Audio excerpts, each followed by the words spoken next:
Geger soal remaja 14 tahun di Lebak Bulus, Jakarta Selatan jadi tersangka karena membunuh ayah dan neneknya. Nah, dari hasil interogasi awal, pelaku mendengar bisikan yang meresahkan. Beredar informasi juga anak berhadapan dengan hukum ini stres karena tekanan akademik dari orang tuanya. Benarkah? Kita diskusi. Minggu siang, polisi kembali datang ke rumah yang jadi tempat kejadian remaja 14 tahun membunuh ayah dan neneknya di Lebak Bulus, Jakarta Selatan. Cari barang bukti tambahan dan menggali informasi lainnya soal tragedi ini. Ini hasil interogasi awal polisi. Ya, interogasi awalnya dia merasa dia tidak bisa tidur, terus ada hal-hal yang membisiki dia lah, meresahkan dia seperti itu. Kami ini masih kita dalami, kita belum bisa ngambil kesimpulan kalau itu.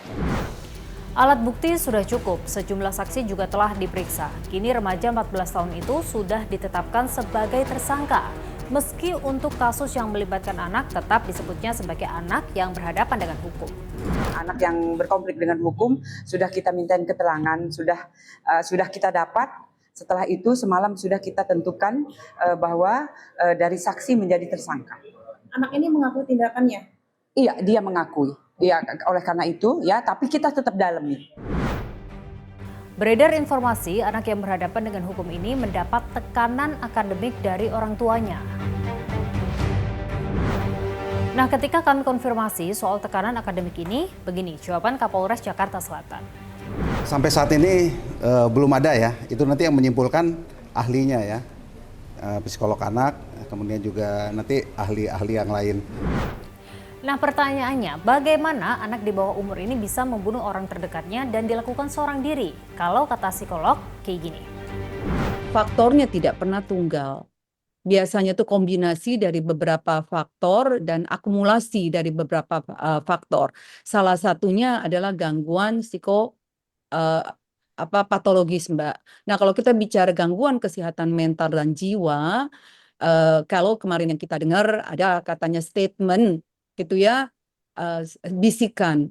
Nah, itu dibagi dua, Mbak. Ada yang disebut dengan gangguan neurosis, berarti gangguan ya seperti kecemasan, ya Mbak ya, gangguan depresi di sana.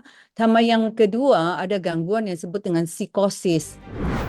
Menurut psikolog juga, pola asuh orang tua juga jadi salah satu kuncian terhadap perilaku anak. Ini juga ibunya juga kita harus wawancara. Ada apa nih, pola asuhnya bagaimana? Kemudian kita perlu telusuri juga riwayat prenatalnya seperti apa.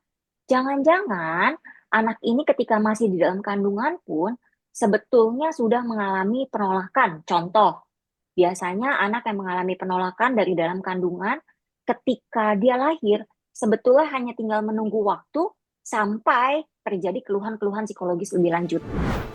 Yang pasti kasus ini menjadi pengingat bagi para orang tua untuk bisa introspeksi diri. Apakah sudah memberikan ruang yang cukup bagi anak-anak untuk menjadi diri mereka sendiri? Apakah Anda juga sudah menciptakan lingkungan yang aman dan nyaman bagi tumbuh kembang mereka? Kita lanjut diskusi di kolom komentar ya.